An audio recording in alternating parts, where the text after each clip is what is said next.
어서오세요. 주네비스트로의. 자, 지난 시간에 진짜 홍합탕에 이은 홍합의 올바른 손질법과 홍합에 대한 이야기 짧게 준비해봤어요. 우리 섭하고 홍합이 다른 거는 다들 아시죠, 요즘? 근데 여러분, 홍합 고를 때 무조건 큰 게 좋아, 큰 게 좋아 이러시는 분들도 가끔 계실 거예요. 하지만 역설적이게도 홍합이나 조개류들은 큰 거는 큰 대로 내장 부분이 크겠죠, 애들이. 우리 조개 먹을 때 전복이 아니고서야 내장 따로 떼서 드시는 분들 많이 안 계시잖아요, 그쵸? 이렇게 큰 애들은요, 내장 부분이 많고 얘네들이 포식을 하는 애들이 많기 때문에 내장까지 한꺼번에 섭취를 하시면은 당연히 비릴 가능성이 높아지고 얘들이 품고 있는 미네랄이나 잡내도 많다. 요건 당연하겠죠? 그러므로 홍합은요, 약간 작더라도요, 이렇게 살이 통통하고 두터운 것이 홍합뿐이 아니라 모든 조개가 다 그렇다. 외워두시면 너무 좋겠어요. 자, 근데 홍합을 왜 접근하기 쉽겠어요? 홍합은요, 여러분, 뻘에 사는 친구들이랑은 달리 바위에 달라붙어서 살기 때문에 해감이 전혀 필요가 없어요. 그쵸? 제 바위에 붙어서 사니까 모래 구경할 친구들이 없는 거니까요. 그쵸? 자, 여튼지가 말이 너무 길었어요. 홍합은 이 세 가지만 반드시 외워주시면 됩니다. 네 가지가 될 수도 있는데 일단 세 가지로 할게요. 자, 홍합은 표면을 빡빡 씻어주는데 이건 다 알죠? 그렇죠, 여러분? 하지만 어떻게 씻는다?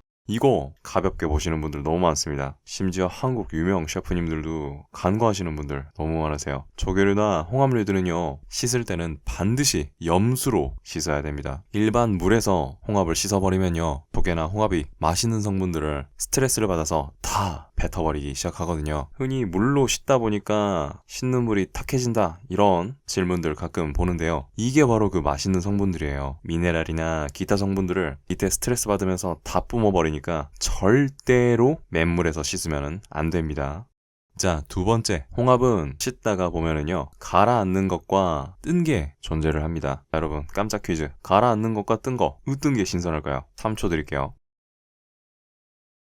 자, 정답. 뜬 게 더 신선합니다. 왜일까요? 설명드리면 하실 거예요. 자, 조개들은 먼저 골라낼 때 부서진 애들을 버리죠. 그리고 삶기도 전에 입을 벌리고 있는 애들 당연히 버리죠. 이미 죽어가지고 변질된 애들이니까요.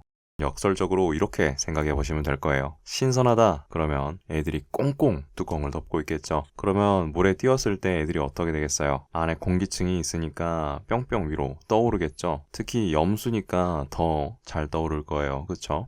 이렇게 잘 골라서 떠오른 애들을 위주로 조리를 하셔야지, 가라앉는 애들 아깝다고 조리하시면은 맛 진짜 오지게 텁텁하고 비리고 난리 나니까 이 씻는 과정에서 꼭 뜬 애들을 골라서 사용을 해주셔야겠어요. 자, 마지막 세 번째, 이거는 모 초유명 유튜버 분도 설명을 해주셨지만 이 홍합은 바위에 붙어 산다고 했죠. 바위에 붙어서 살려고 하니까 얘네들이 단백질 덩어리를 스파이더맨처럼 뿜어가지고 바위에 찰싹 달라붙어 살겠죠. 이거를 한자 말로 발족 실사 해서 족사라고 해요. 발인데 실로 돼 있다, 이래서 족사입니다. 자, 이 실로 된 발을요, 얘네들이 희용하고 밖에 빼놓은 채로 포식자들로부터 몸을 숨기기 위해서 뚜껑을 딱 닫겠죠. 그러니까 얘는 제거를 해 주셔야 되는데, 여러분도 잘 아시겠지만 얘를 뽑는 순간부터 얘가 삶에 대한 의지를 잃어요. 여러분들이 꼬박꼬박 모은 월급 그냥 홀라당 도둑 맞아보세요. 살고 싶으세요? 바로 그런 느낌입니다. 아무튼 여튼지간에 이렇게 족사를 빼면은요, 그 순간부터 홍합이 죽어가기 시작해요. 그러니까 어떻게 해야겠어요? 웬만하면 조리 직전에 족사를 제거한다, 이게 맞겠죠? 자, 여튼지간 족사는 이렇게 비틀어서 당겨주면서 뽑는 게 맞고요. 위로 뽑니 아래로 뽑니 이거보다는 뚜껑을 지그시 누르고 살이 밖으로 안 빠져나오게끔 족사만 가져갈게, 이런 느낌으로 진행을 하겠습니다. 자, 그리고 마지막 클린업을 할 거예요. 조리 전에 홍합이 품고 있을 수 있는 다른 성분들을요, 마지막 염수에 넣고 빠르게 휘리릭 하고 자기들끼리 박박 문질러 줄게요. 그리고 나서 일반 수돗물로 가볍게 헹궈준다는 느낌으로 샤워시켜주고요, 바로 조리로 들어가시면 됩니다. 자, 오늘은 홍합이 어떤 게 좋다? 작고 똥똥한 애들이 좋다. 왜 큰 애는 이상하다? 이상하다기보다는 몸이 클수록 내장도 크니까 내장 째로 먹는 홍합 특성상 비린 맛이 좀 더 있을 수가 있다.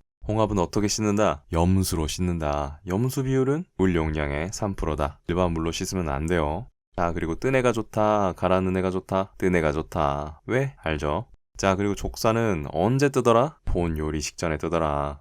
자, 오늘은 이렇게 홍합의 필수적인 내용, 홍합뿐 아니라 조개에 대한 전반적이고 광범위하게 응용할 수 있는 그런 내용이라고 볼 수 있어요. 이렇게 짧게 배워가고 유익한 시간 됐으면 좋겠고요. 10월부터 12월까지는 홍합의 골든타임이니까 맛있는 홍합 많이 드시고 미네랄 듬뿍 몸도 건강 행복한 차가운 시즌 됐으면 좋겠습니다. 자, 여러분, 홍합 시리즈 여기서 끝 아니에요. 이탈리아 프렌치 기법을 이용한 초페스트 홍합찜으로 다음 시간 준비해놨으니까요. 많은 기대 부탁드릴게요. 자, 오늘은 이렇게 가게만 빨리 정리하고 후다닥 가보겠습니다. 여러분 감사합니다. 준수 비스트로였어요. 다음에 또 만나요.